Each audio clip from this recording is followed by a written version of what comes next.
Estamos mirando en el libro la primera carta de Pablo a Timoteo y hemos estado pues avanzando por ese libro. Nosotros,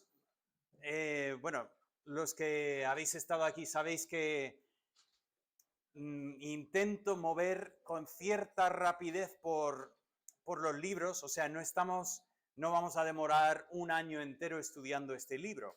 O sea, la meta es intentar pues hacer una visión general del libro, entender lo que realmente son los puntos importantes del libro. Y hoy mi meta es predicar sobre el capítulo 2 de Primera de Timoteo. No obstante, comento que se podría haber planeado 4 o 5 mensajes en este capítulo fácilmente, lo noto. No obstante, creo que es importante captar esa visión general y entonces Dios mediante es lo que vamos a hacer en esta mañana. Como he presentado, mi visión del libro realmente es una trenza. Hay 3 temas que Pablo está pues trayendo y cambiando entre sí. Primeramente, trata el tema del peligro de los falsos maestros, quiere advertir a Timoteo sobre el peligro de la falsa doctrina. Luego, en segundo lugar, quiere hablar de la importancia de la vida espiritual de Timoteo, animarle en su vida privada, su vida personal. Y si recordáis, el capítulo 1 empezamos con el tema verde, luego terminamos el capítulo 1 en el tema azul y arrancamos en el capítulo 2 con el rojo, que es el orden en la congregación de Éfeso.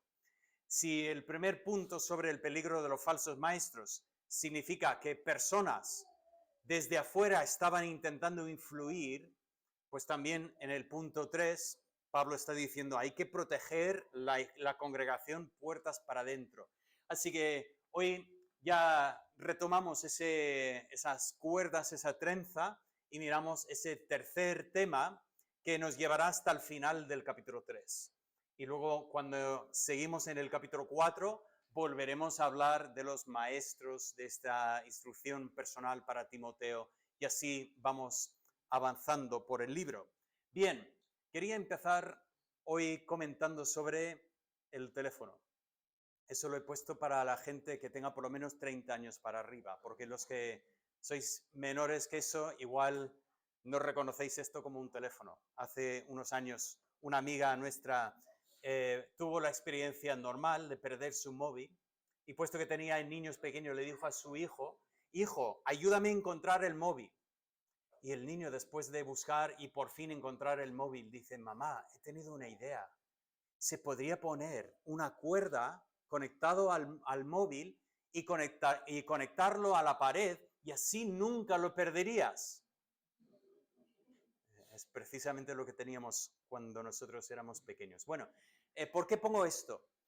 ¿Habéis tenido la experiencia de que alguien está hablando por teléfono y tú estás al lado y solo escuchas un lado de la conversación?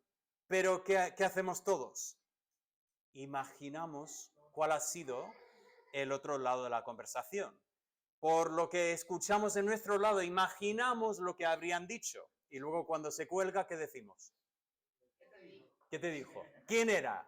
¿Qué pasó? Bueno, a veces con esas cartas realmente es la situación en que nos encontramos. Solo escuchamos un lado de la conversación. Y tenemos que un poco intuir lo que es el otro lado de la conversación. Y cuando llegamos a esta parte del libro, claramente es lo que estamos haciendo. En esta parte del libro empezamos a notar, sobre todo los capítulos 2 y 3, que algunos hombres estaban actuando con ira y contiendas en la congregación. Había un poco de mal rollo entre algunos de los hombres. Y Pablo está tratando ese tema. En segundo lugar, había una falta de compasión por las almas perdidas. No estamos seguros exactamente en qué dirección, pero posiblemente tenemos una congregación de principalmente gentiles que se habían convertido, quizás no tenían mucha apreciación por el tema de los judíos. Igual sentían odio que los judíos tenían hacia ellos y sentían, bueno, que se vayan al infierno, me da igual. Y Pablo también trata ese tema. En tercer lugar, entendemos que había algunas mujeres que habían convertido el culto en un desfile de fashion. Yo tuve que poner esa palabra ahí. A mí siempre me choca mucho usar esas palabras de anglicismos y tal, pero fashion. Bueno, mujeres que venían a la iglesia como si fuese, yo qué sé, un desfile allí de alta gama para decir, mira qué poder tengo yo en mi ropa, mira cómo me visto. En cuarto lugar, digo que algunos hombres habían abandonado sus responsabilidades espirituales y había mujeres que ejercían una autoridad espiritual sobre la congregación. Esos son los temas que realmente están detrás del capítulo 2 de Primera de Timoteo. Así que vamos a lanzarnos a este capítulo. Realmente el capítulo tiene 3 secciones. La primera es la oración en la iglesia, la segunda, la santidad en la iglesia, y luego el tercer tema que realmente arrancamos en el 2.11 y continuamos hasta el 3.13, trata el tema del liderazgo en la iglesia. Va a ser muy importante. Nosotros hoy no vamos a ir al capítulo 3, pero es importante entender el capítulo 2 en el contexto del 3. Tristemente, a veces una división de capítulos así nos hace un deservicio terrible porque separa temas que realmente están relacionados. Bien, vamos a ir en el primer tema, el tema de la oración en la iglesia. La estructura que Pablo sigue aquí es una estructura que hemos visto en varias ocasiones, es una estructura que llamamos un quiasmo, es un paralelismo inverso. O sea, lo que tenemos es, primeramente, una oración general, una oración para todas las personas, que concluye en el 3 al 7. Y en medio tenemos otra oración, una oración específicamente pensando en los líderes cívicos. Y entonces, en cada caso, tenemos primeramente la oración presentada y luego después tenemos la petición. Lo único es que en el primer caso hay una separación. Así que voy a agrupar los versículos del 1 con el 3 al 7 y ya estáis viendo por qué estoy haciéndolo así.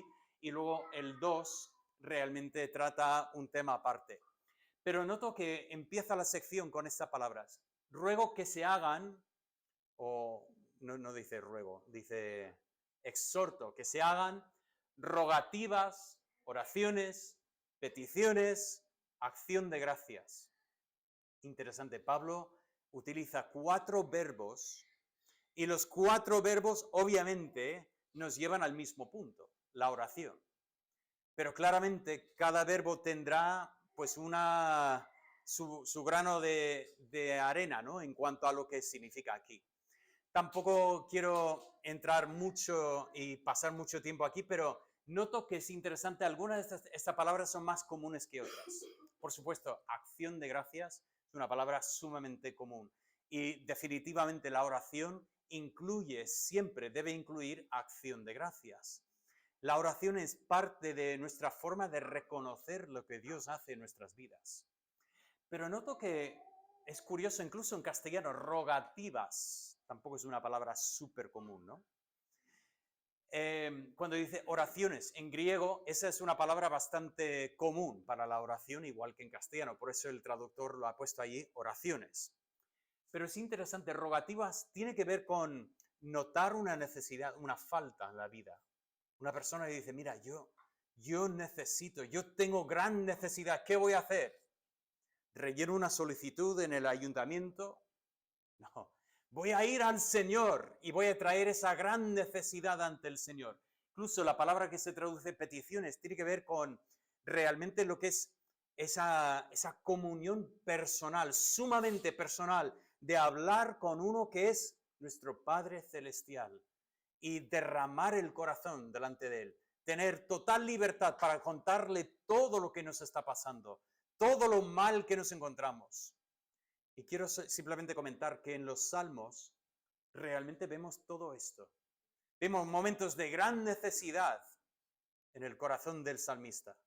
Vemos momentos de petición, pidiendo por la paz de Jerusalén, pidiendo que el Señor provea. Vemos momentos de una sinceridad absoluta. El salmista a veces habla con el Señor de una forma que es incómodo leer. Señor, ¿hasta cuándo no me vas a escuchar? Señor, ¿qué pasa con esto?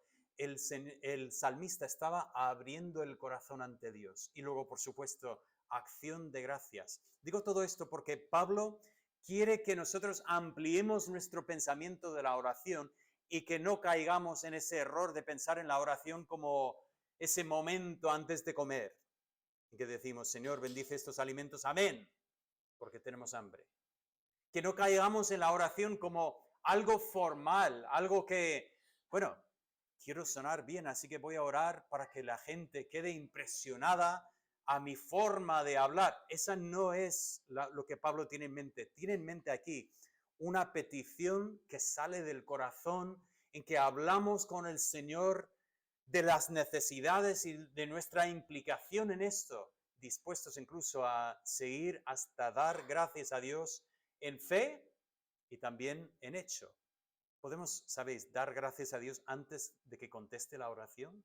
El salmista lo hace también. Muy buena práctica. Dar gracias aunque no hayas visto la contestación todavía. Y con esto Pablo entra en ese primer tema, que yo le he puesto una oración evangelística. Pablo aquí está animando a Timoteo a animar en la congregación que se hagan oraciones en cuanto a las personas que no conocen al Señor todavía.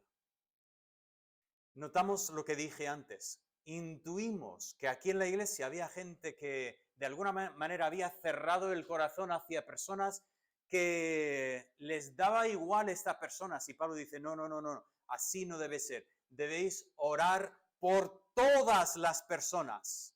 ¿Por qué? Notad lo que hace aquí. Habla primeramente de Dios. Bien, voy a abrir la Biblia ya, que debería haber abierto antes, pero bueno. Pablo empieza con un Dios y mirad cómo habla de este Dios.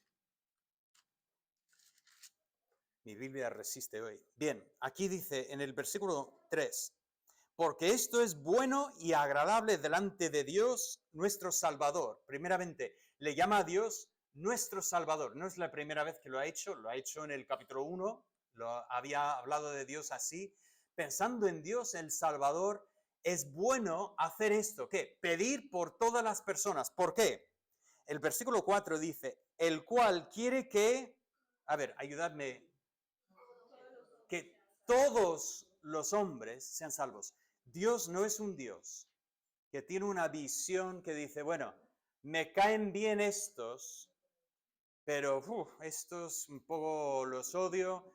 Yo quiero que estos sean salvos, pero no me importa realmente de los demás. El corazón de Dios es amplio. Por lo tanto, debemos orar de manera amplia porque Dios quiere que todos sean salvos. Pero también notamos la verdad. ¿Serán salvos todos? Es curioso, es un misterio de la palabra, que algo que desea Dios, sin embargo, no será realidad. ¿Por qué? Porque Dios ha destinado que la salvación es la responsabilidad de cada uno de nosotros. Cada uno de nosotros somos responsables si rechazamos la oferta de Dios. Pero Dios abre diciendo, quiero que todos sean salvos. Por lo tanto, debemos orar por todos. Termina el versículo diciendo, quiere que todos los hombres, una vez más, esa palabra hombres, igual que en el versículo 1, no son hombres en contraste con las mujeres, sino las personas, todas las personas sean salvas y vengan al conocimiento de la verdad. Me encanta este pensamiento. De ser salvo significa conocer la verdad. Cuando conoces la verdad, eres salvo. Eso es el mensaje del Evangelio. Cristo murió por pecadores y cuando el pecador se reconoce pecador y confía en Cristo, ese conocimiento de la verdad trae salvación. Pablo dice, primeramente es el deseo de Dios. Ahora, mirad lo que viene a continuación en el versículo 5. Porque hay un solo Dios y un solo mediador entre Dios y los hombres, Jesucristo, hombre. Este texto lo utilizamos mucho cuando nos enfrentamos con una situación como, por ejemplo, los que quieren orar a diferentes personas, sea a la Virgen María o algún santo o alguna abuela que ha fallecido, pensando que de alguna manera, ¿cómo me dirijo a Dios cuando puedo dirigirme a mi patrón? Ese pensamiento es antibíblico total. Es que aquí dice, ¿cuántos dioses hay? Uno. Por lo tanto, ¿cuántos mediadores hace falta? Uno. Jesucristo es el único mediador entre Dios y los hombres. Él es, aquí le llama el hombre. Jesucristo es el perfecto mediador, porque es hombre, es ser humano, es que conoce por dónde nosotros andamos y por lo tanto es el que puede mediar mejor para nosotros delante de Dios. Pero tengo que admitir, muchas veces he visto ese texto y lo he visto en ese contexto y estaba tan animado con ese contexto, he perdido realmente lo que está haciendo Pablo con ese texto. Seguimos leyendo porque notáis que el 5 termina con coma, no con punto. El 6 dice, el cual se dio a sí mismo en rescate, ¿qué pone? Lo notáis, estáis viendo el mismo pensamiento, ¿no? Dios quiere que todos sean salvos. El mediador se entregó, ¿por quién? Por todos. Aquí tenemos el mismo pensamiento. Se dio a sí mismo a su debido tiempo. O sea, y se dio testimonio a su debido tiempo. Cristo vino, dio testimonio y se entregó a sí mismo en cumplimiento de las promesas. Y luego después, en tercer lugar, tengo el predicador, apóstol y maestro. Pablo dice, hay un Dios que quiere que todos sean salvos. Hay un mediador que se dio a sí mismo para que todos sean salvos. Y ahora, ¿quién soy yo? Pablo dice, yo fui constituido predicador, apóstol y maestro de los gentiles en fe y verdad. Pablo dice, yo fui constituido como predicador, apóstol y maestro. Llevo el mensaje de Dios. Pablo dice, yo lo llevo a los gentiles, principalmente, pero incluso Pablo habla en Romanos, al judío primero, también al gentil, al griego.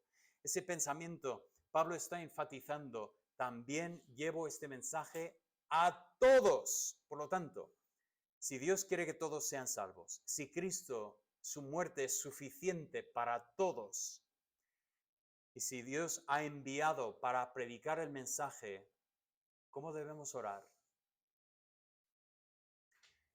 Igual hay veces que tenemos en nuestro corazón cierto recelo, ¿no? Hay personas que miramos a veces, personas de ciertos países, de ciertas culturas. Igual en nuestro corazón podemos sentir cierta desconexión con estas personas. Y aquí la palabra nos anima a decir, incluir estas personas en la oración. Ora también por estas personas. ¿Por qué? Porque Cristo murió por ellos. Dios quiere que sean salvos. ¿Y quiénes somos nosotros para descartarlos de alguna manera? De decir, sí, pero no me importa. No sé, no me gusta esta gente. Que Dios obre en nuestros corazones para que sintamos ese peso de la oración, del ministerio, de decir, empezar a rogar por esta persona. ¿Sabes lo que pasa? Si de verdad empezamos a orar por las personas. Si empezamos a realmente, como decía antes, llegar a tener esa necesidad en el corazón, el deseo de ver a personas, conocer al Señor, que realmente nos lleva a explayarnos en la oración, el siguiente paso, ¿cuál será? Dios va a abrir puertas para que tú tengas una conversación. Y donde antes a lo mejor hubieras seguido de lejos, igual vas a parar y decir, voy a compartir el mensaje del Evangelio. ¿Y sabes qué? A lo mejor Dios contesta tu oración en este momento. Y Dios salva a personas que necesitan a Cristo. Pablo empieza con ese punto y dice, la oración es fundamental en cuanto al orden de la iglesia. Debemos tener una iglesia que ora de manera correcta en primer lugar. Pero en segundo lugar, Pablo continúa y habla de la oración por los líderes cívicos. Eso también es importante. Orar por los que tienen autoridad sobre nosotros. No sé, quizás en Éfeso algunos de los hermanos estaban un poco asqueados con la política y estaban ya tan quemados con la casta política que hay que no quieren saber nada de la política. ¿Estamos conectados con ellos? Yo creo que algunos de nosotros por lo menos estamos conectados. Dice, orad por los reyes, los que están en eminencia, los que tienen autoridad sobre vosotros. ¿Cómo orar? Es curioso. Creo que lo tenemos que tomar en el contexto. En primer lugar, ¿cómo orar?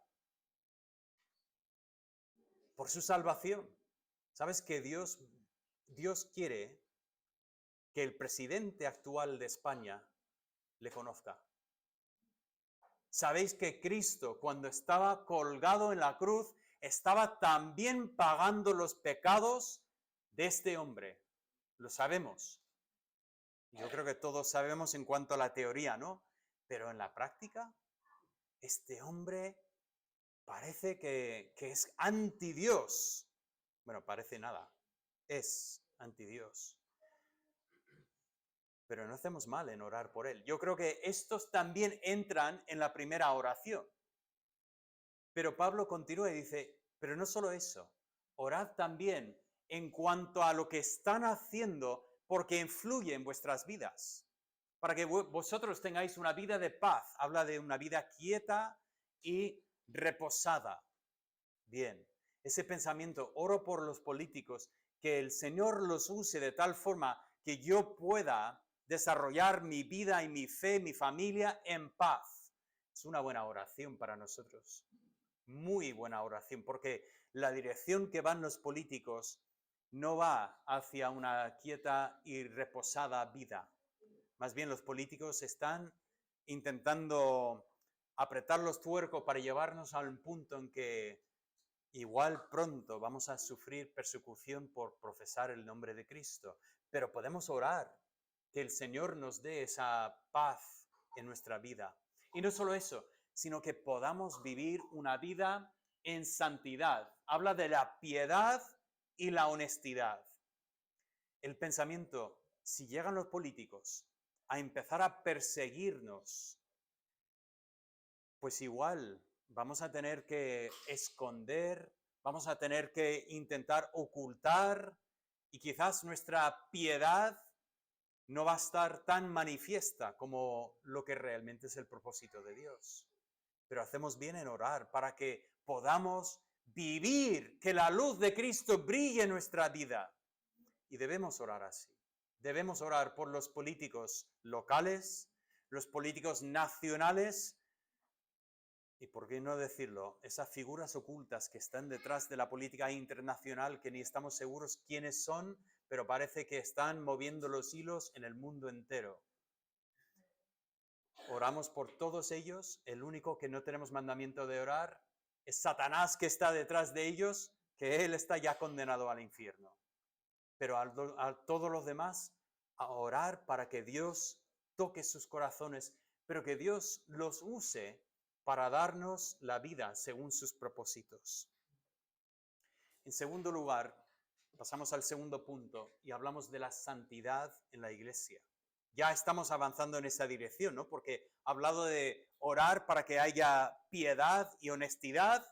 Bueno, él continúa con ese tema. En el versículo 8 habla a los hombres, aquí lo tengo en pantalla, dice, quiero pues que los hombres, por cierto, aquí la palabra hombres, aunque en nuestra traducción no notamos ninguna diferencia, es otra palabra en griego que significa hombres, no mujeres.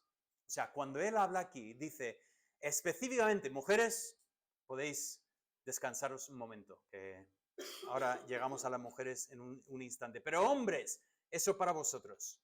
Quiero que los hombres oren en todo lugar. Es triste, pero a veces hay iglesias donde los hombres tienen costumbre de dejar la oración para las mujeres. Eso no es bíblico. Hombres, deberíamos nosotros estar en primera fila en cuanto a la oración. En casa, hombres, hacéis bien en guiar la oración. Es decir, en nuestra casa vamos a tener oración en nuestra casa, porque no porque me lo insiste mi mujer, sino porque yo quiero ser un hombre de oración. Y me encanta, dice, en todo lugar. Qué bonito es sentir esa libertad de orar en todo lugar. Recuerdo una vez estaba por la calle y me crucé con dos que venían con revista debajo del brazo, testigo de Jehová. Y bueno, me pararon, querían hablar conmigo. Y les dije, mire, yo no tengo mucho tiempo, pero sí que tengo mucho interés en estos temas, porque es tema de vida o muerte. Y digo, mira, no tengo tiempo para hablar hoy, pero porque, si me permitís, me gustaría orar por vosotros. ¿Cuáles son vuestros nombres? El hombre me dijo, ¿tú no puedes orar por mí? Digo, ¿cómo que no? Que es un país libre. Dice, pues yo no te doy mi nombre. Digo, perfecto, pues el Señor conoce tu nombre. Dice, no puedes hacer eso. Digo, lo voy a hacer. Si tú quieres quedarte para eso, puedes, pero yo lo voy a hacer. Y ahí mismo en la calle, cerré los ojos, empecé a orar por estos dos hombres. Bueno, cuando abrí los ojos, estaban... Por cierto, si no sabes qué hacer con ellos, no es mala idea. Salieron huyendo. Lo hice en otro momento y la verdad es que se quedaron. Y oré por ellos y cuando terminé me dijo, gracias. O sea, se notaba que no sabía muy bien qué decirme. Bueno, en todo lugar, sabes que estamos hablando con un hermano, nos encontramos en la calle y podemos hacer eso. Podemos parar ahí mismo en la calle y orar. Podemos en nuestra casa orar. Podemos orar en la iglesia. Podemos orar en todo lugar. Es precioso si aprendemos lo que es eso de estar en todo sitio. Pero ¿cómo oramos? Aquí Pablo dice a los hombres, hombres, en todo lugar orando, pero levantando manos sanas. Algunos enfatizan mucho eso de levantar las manos.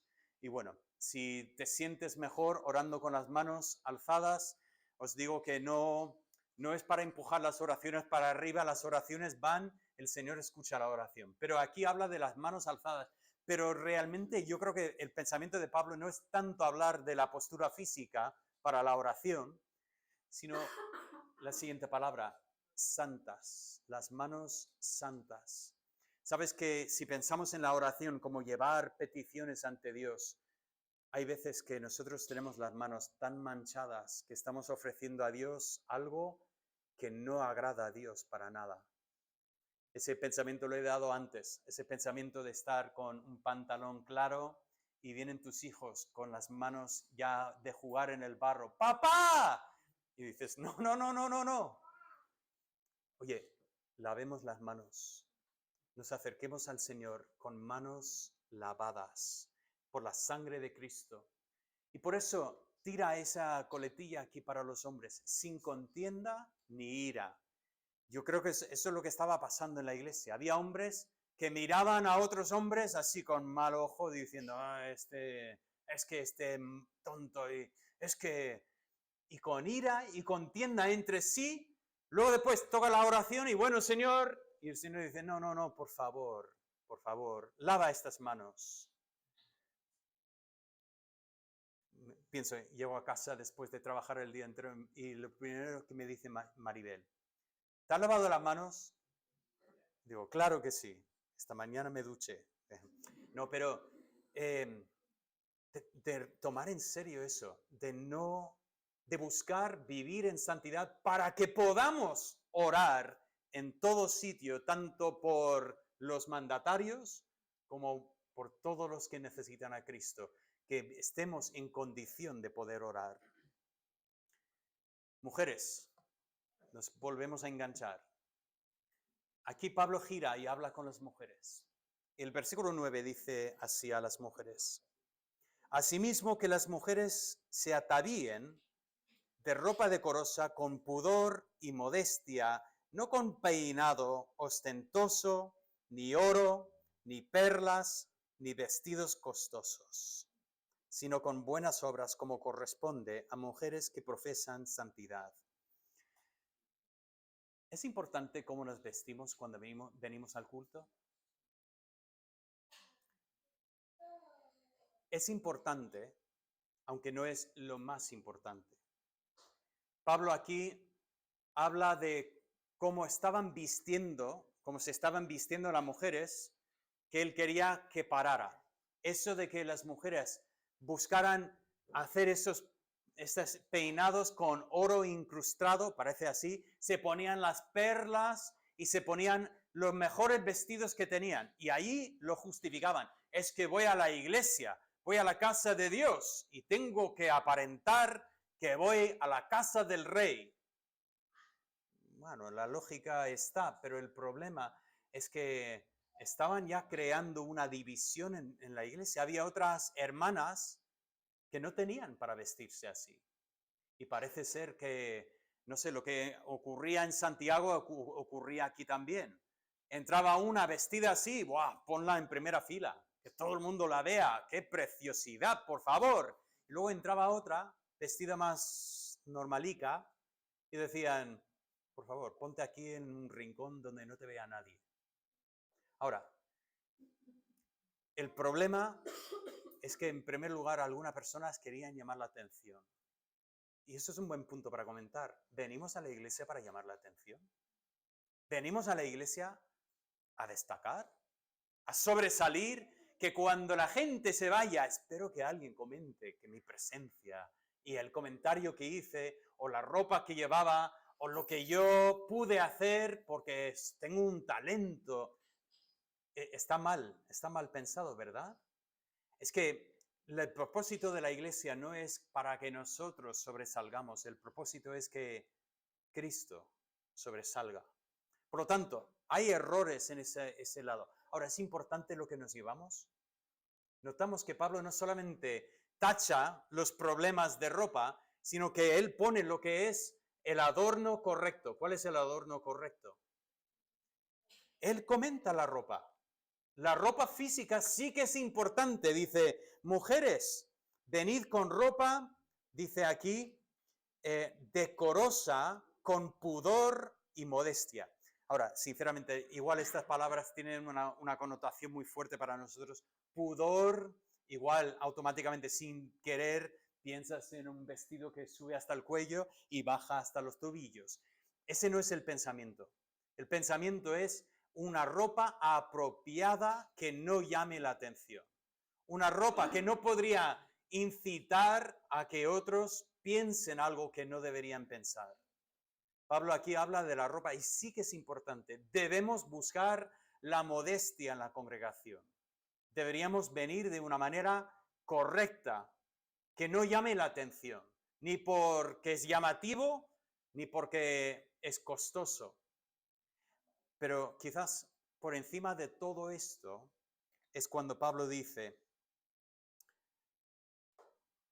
al final, cuando Pablo dice en el 10, sino con buenas obras, que corresponde a mujeres que profesan santidad.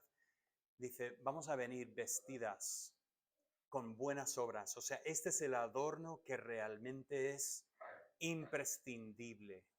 Una vida, un testimonio que es lo que debe ser. Que los que nos conocen no dicen, ¿cómo es posible que tú profesas conocer a Cristo y sin embargo vives de esta manera? Realmente que nuestra profesión y nuestra vida se coinciden en el mismo punto. Ahora, habéis notado que he hablado con los hombres y con las mujeres, pero sinceramente lo que he dicho a los hombres también va para las mujeres y sinceramente lo que he dicho para las mujeres también va para los hombres. Hombres, también tenemos que pensar en cómo venimos adornados a la iglesia. ¿Estamos intentando llamar la atención para nosotros mismos? ¿Estamos de verdad vestidos de buenas obras como corresponde a personas que profesamos a Cristo? Todo esto es importante. Bueno, con todo esto llegamos al tercer punto, que es el papel de liderazgo en la iglesia. Y sinceramente, los versículos 11 al 12, el 11 al 15, son muy complicados. No sé si habéis leído el capítulo 2 ayer como animé, y si estabais leyendo y decíais, ¿qué va a decir el pastor mañana sobre este pasaje? Bien, perfecto.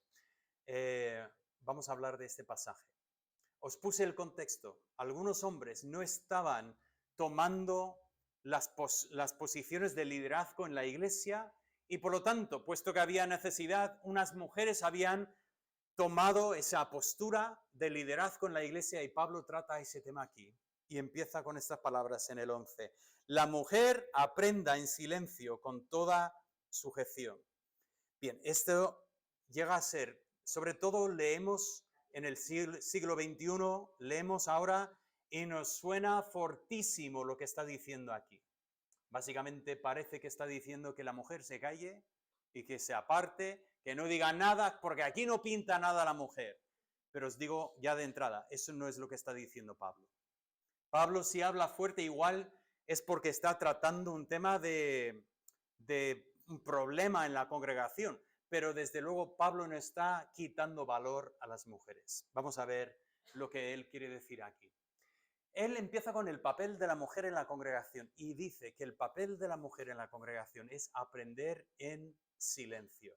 Bien, empiezo primeramente con la palabra aprender. Vamos a ser honestos.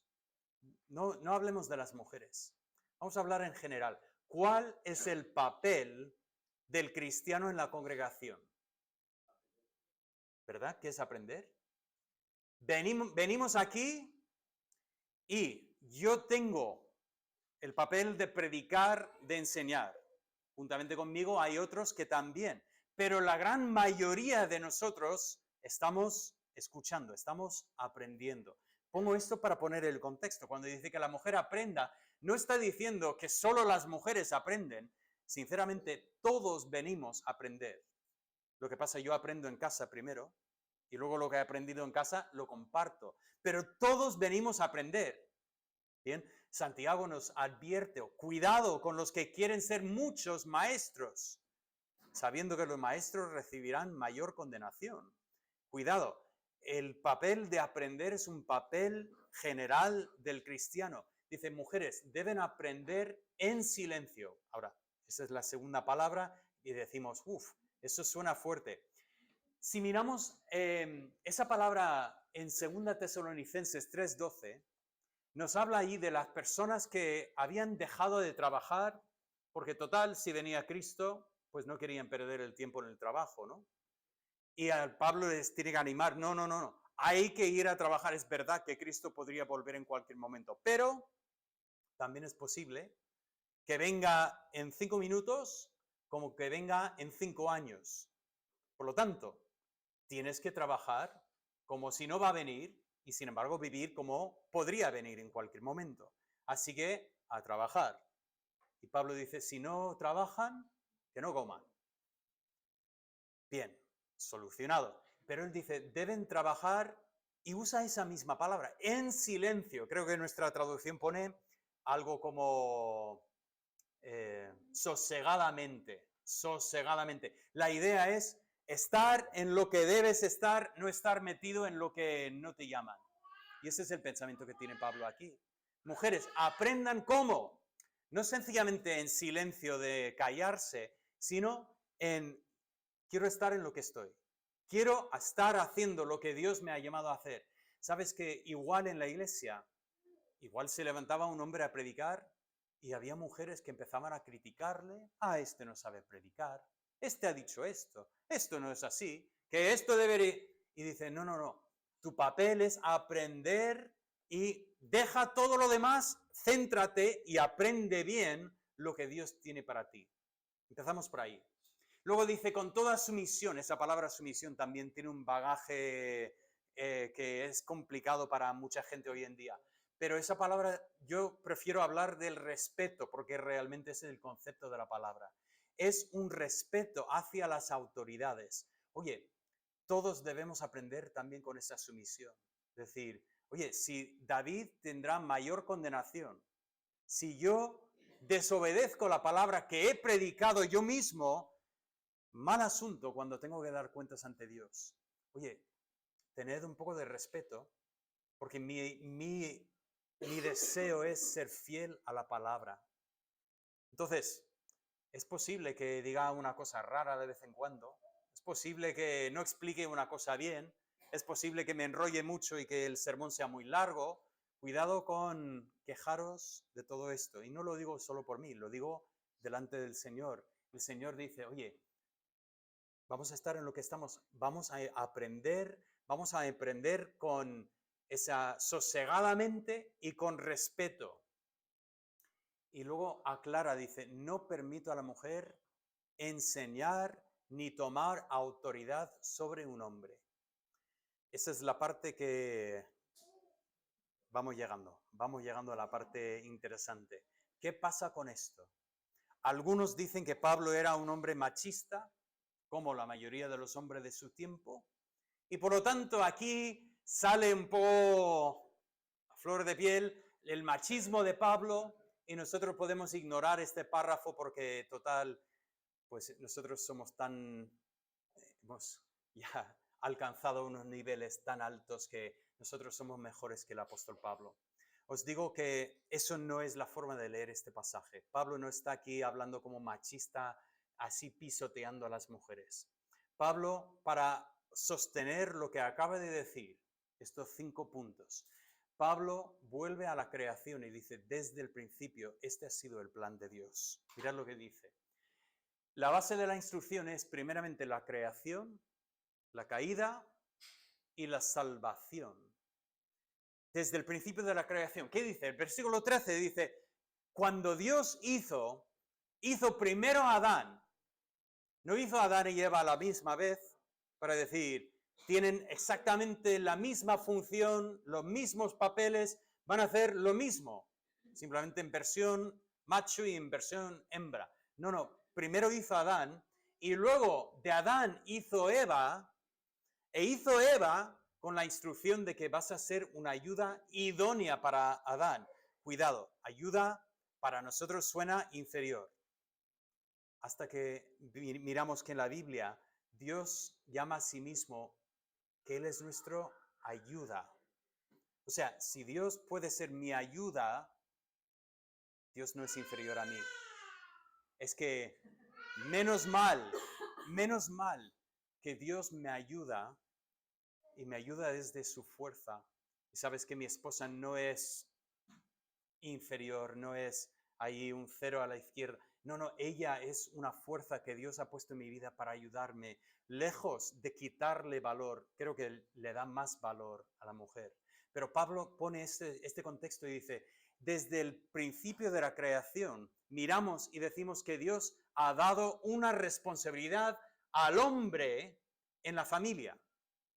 Cuando Adán y Eva pecaron, y si queremos, decimos, la primera en pecar era Eva, aunque Pablo dice, realmente ese pecado no trajo las consecuencias, el pecado que trajo las consecuencias era el pecado de Adán, pero está claro que Eva es la primera en desobedecer al Señor. Pero cuando Dios aparece, ¿qué dice Dios? Cuando Dios llama, ¿qué dice? Dios no llamó a Eva, no dijo a Eva, Eva, vamos a ver, ¿qué pasa aquí? Dios primero preguntó a Adán, ¿por qué? Porque Adán tendría que haber sido el cabeza de hogar, el que tomaba responsabilidad, el que miraba y velaba por el bien de su casa. Y sinceramente la iglesia está edificada sobre el modelo de la familia. Esta mañana hemos hablado de que la iglesia no está edificada sobre el modelo de Israel, pero la iglesia sí que está edificada sobre el modelo de la familia. Esposos, amad a vuestras esposas como Cristo amó a la iglesia, se entregó a sí mismo por ellas. Mujeres, respetad a vuestros maridos como la iglesia respeta a Cristo. Está edificada sobre el modelo de la familia y dice, ¿sabes qué?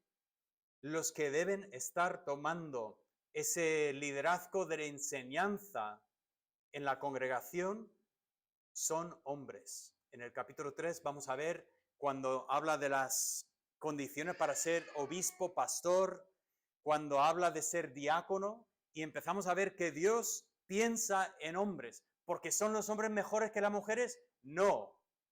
Tanto hombres como mujeres estamos hechos a imagen y semejanza de Dios, tenemos el mismo valor ante Dios, pero no tenemos exactamente los mismos papeles. Pablo encarga a los hombres a predicar y él dice, no permito a la mujer enseñar ni tomar autoridad sobre el hombre, porque está pensando, eso es como Dios lo ha estipulado. Me dices, David, ¿pero qué pasa? Porque hoy en día no hay muchos hombres. Y por lo tanto las mujeres hay iglesias donde las mujeres tienen que predicar, porque los hombres no están. Hombre, si me mostraras una iglesia sin hombres, diría, vale. Si me muestras una iglesia y los hombres están apagados y no son espirituales, pregunto, ¿qué hacen en la iglesia? Porque para estar sentados así no deben estar. Y si los hombres están, que se levanten los hombres y hagan lo que Dios los ha llamado a hacer. Eso es el propósito. O sea, aquí no estoy para darle a las mujeres, estoy primero para decir, hombres, tenemos que ser coherentes en obedecer a Dios, en hacer el papel que nos ha llamado a hacer. Ahora, no solamente habla de la creación, sino de la caída. Dice, Eva fue engañada, el hombre no fue engañado. Eso no es para beneficio del hombre. Eso es para decir, Adán sabía perfectamente lo que hacía cuando comió del fruto de este árbol. Pero la mujer fue engañada. ¿Quiere decir eso que las mujeres siempre son engañadas y los hombres jamás nos engañamos? No. Los hombres podemos ser engañados también. Pero de alguna manera, Dios ha establecido a los hombres y nos ha llamado para ayudar a guiar la congregación y no ser engañados ni permitir que la congregación se engañe. Pablo continúa y termina con el 15, que es quizás lo más complicado de todo el pasaje. Bien, algunos estáis nerviosos ya porque veis la hora y decís, no terminamos hoy. Bien, 15 dice, pero se salvará engendrando hijos, si permaneciera en fe, amor y santificación con modestia. ¿Qué hacemos con este versículo? Complicado, ¿no? No es complicado quizás para cualquier mujer que dice, tengo 2, 3, 4, 5 hijos, por lo tanto, no me molesta el texto. Pero desde luego, si hablamos de una mujer que no está casada, o de una mujer que está casada, pero en el plan de Dios, Dios no ha permitido que esta mujer pueda dar a luz hijos, ¿qué hacemos con ese texto? Primeramente, tenemos que entender la escritura en el contexto de la escritura. Quiere decir este versículo que una mujer, si da a luz por lo menos un hijo, va directamente al cielo y no tiene que confiar en Cristo como su Salvador. Imposible. Imposible porque esto contradice todo lo que dice la Escritura. La Escritura dice que no hay otro nombre bajo los cielos en que podamos ser salvos. Solo en Cristo está la salvación. Nadie entrará en el cielo por ningún mérito propio. Nadie podrá estar porque he dado a luz 15, 20, 30 hijos. Nadie. Entonces, en primer lugar, ese pasaje no significa esto. Para interpretar este pasaje creo que es importante hacer lo siguiente. Primeramente notamos, pero ¿se salvará? ¿Quién se salvará? Esa es la primera pregunta que tenemos. Notamos que aquí no hay un pronombre ni un sustantivo. Es decir, ¿se salva? ¿Quién se salvará? Esa es la primera pregunta. Y luego dice, si permaneciere, y la siguiente pregunta es, ¿quién permanece? Ahora, es infrecuente que hago esto, pero os comento que aquí en este versículo, nuestra traducción de la Biblia contiene un error. ¿Vale? En vez de permaneciere, quizás debería decir permaneciesen o permanecen. O sea, ese verbo es plural. Y no sé lo que habrá pasado, mal día para Reina, y encima mal día para Valera, encima mal día para sociedades bíblicas que ni en la 2020 han corregido esto. Esto es plural. Esto es plural. Y por lo tanto tenemos una buena pregunta. Empezamos el versículo, arrancamos en singular y de repente cambiamos a plural. Llamativo. También otra cosa. Cuando lo vemos en castellano, leemos engendrando hijos, y en el momento que te digo, si permanecen, automáticamente tú entenderás los hijos. Pero en griego, la palabra engendrando hijos es una sola palabra. O sea, realmente no está la palabra hijos aquí como para funcionar en el siguiente verbo como el sujeto. Bien, ¿os he perdido o estáis conmigo todavía? Bien. Volvemos a mirar el pasaje. El pasaje dice lo siguiente: la mujer aprenda en silencio. ¿Qué mujer? Una mujer general, ¿vale? Podríamos incluso traducir que las mujeres en general, ¿vale? Empezamos ahí, por eso lo tengo marcado en amarillo. Que las mujeres aprendan en silencio con toda sujeción, porque no permito a la mujer, una vez más, tenemos el mismo pensamiento, no permito a mujeres en general a enseñar ni ejercer dominio sobre el hombre, sino estar en silencio. Ahora, el versículo 13, Pablo dice, porque Adán fue formado primero y después Eva. Tenemos una mujer ahora. Hemos cambiado de la mujer en general, que por cierto, en griego las primeras dos palabras vienen sin artículo, lo cual nos da esa impresión de en general, ¿no? Ahora, Eva fue formada después de Adán. Y Adán no fue engañado, sino que, y aquí dice, la mujer, y aquí sí que lo pone el artículo para decir la que acabo de comentar. Obviamente es Eva una vez más. Siendo engañada, incurrió en transgresión. Versículo 15. Pero se salvará. ¿Quién se salvará? Bueno, por el color ya vais por donde voy entendiendo. Eva se salvará. Ahora, la parte difícil de esa interpretación es ¿por qué el futuro? ¿Por qué decir se salvará si estamos hablando de Eva?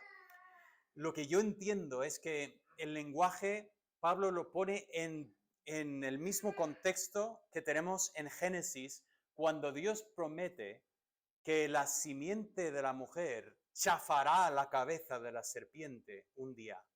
O sea, tenemos ese pensamiento de que la mujer va a dar a luz y el que viene de la mujer un día va a traer justicia perfecta sobre Satanás un día. Yo entiendo que este pasaje dice, pero Eva se salvará engendrando hijos, por medio de los hijos. O sea, el pensamiento es, si bien es verdad que Dios creó a Adán y Eva, es verdad que Eva fue engañada en el pecado, pero Dios todavía tenía un plan para ella. Y Dios utilizó a Eva para ser la madre de una línea de personas que nos llevarían hasta hasta Abraham, hasta David y hasta el mismo Señor Jesucristo. La salvación viene por medio de la mujer. Y luego dice, si permanecen, y aquí lo pone ya en plural, y entiendo que vuelve a hablar de la mujer, de las mujeres. El propósito de Dios es que las mujeres permanezcan en fe, amor y santificación.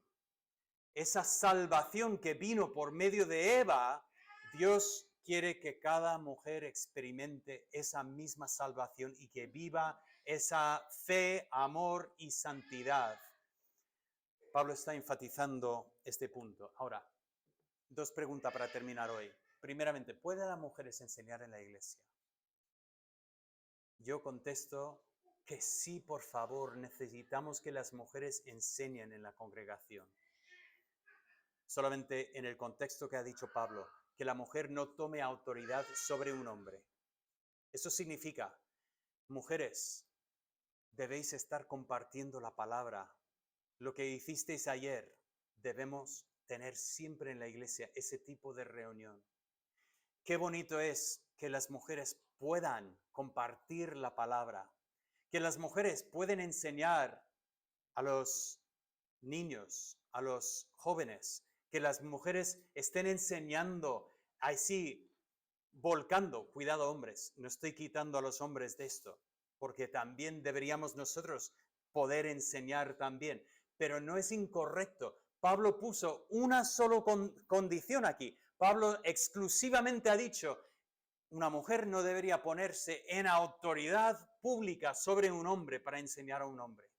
Por cierto, Cuando nosotros compartimos testimonios, siempre enfatizamos, vamos a compartir un testimonio personal de lo que el Señor ha hecho en mi vida.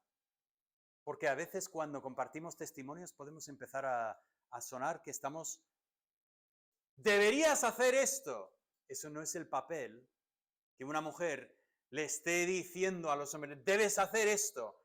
La Biblia ha dicho, Dios ha puesto una persona que tiene esta responsabilidad y debo estar haciendo esto, llamando la atención.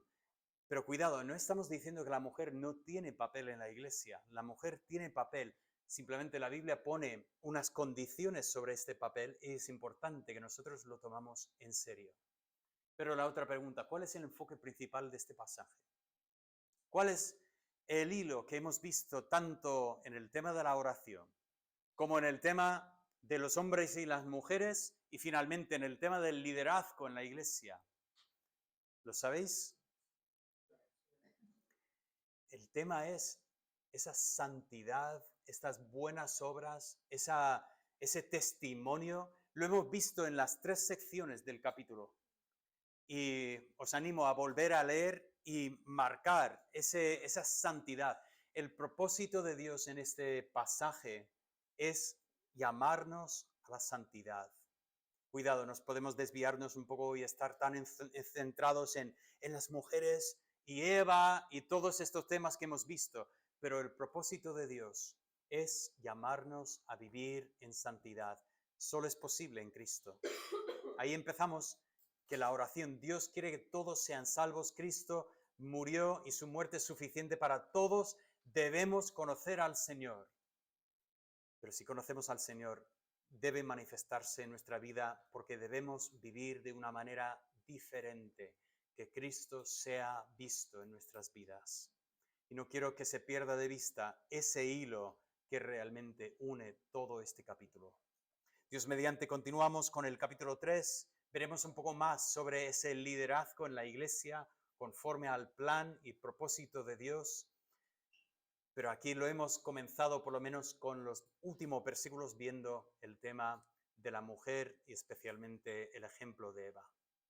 Pues que el Señor nos ayude a tener orden también en nuestra congregación. Padre, doy gracias por tu palabra. A veces lo que encontramos en tu palabra es difícil. Pedro decía que a veces lo que escribía Pablo era un poco difícil y algunos pues lo torcían para su propio beneficio o su propia perdición realmente. Padre, lo que hemos leído hoy ha sido un poco difícil, pero hemos intentado llegar a comprender realmente lo que es el mensaje de este pasaje y queremos, Señor, que nuestra iglesia sea una iglesia donde Cristo es exaltado porque vivimos de acuerdo a su poder, obedeciendo la palabra. Pido, Señor, por favor, que así sea y que nosotros seamos personas que manifestemos la luz de Cristo. Lo pido en el nombre de Cristo Jesús. Amén.